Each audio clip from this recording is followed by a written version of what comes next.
One of the situational variables affecting obedience is proximity. Proximity is how close the teacher is physically to the learner. It's also, therefore, how aware the teacher is of the consequences of their actions. The closer they are to the learner, the more obvious the consequences of their actions are. Milgram's original study had 3 variations in order to investigate proximity. The first of these was close proximity. This was when the teacher and the learner were in the same room and they could see each other. The second of these was called touch proximity. In this condition, the learner had to put their hand on the shocking plate when they got an answer wrong.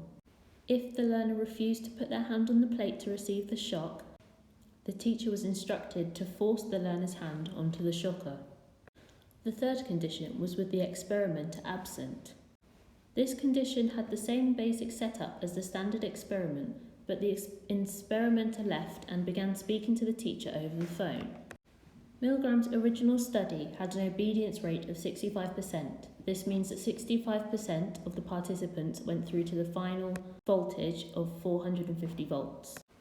Milgram found that in the close proximity condition, obedience dropped to 40%. In the touch proximity condition, obedience further dropped to 30%.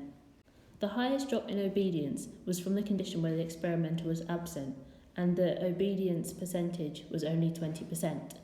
From this experiment, it can be concluded that close proximity reduces obedience.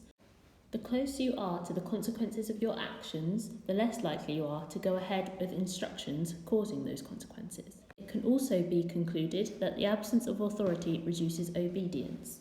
Having the experimenter leave the room means that people are more likely to disobey, as the authority figure isn't aware of their disobedience. We are more likely to obey if an authority figure is present.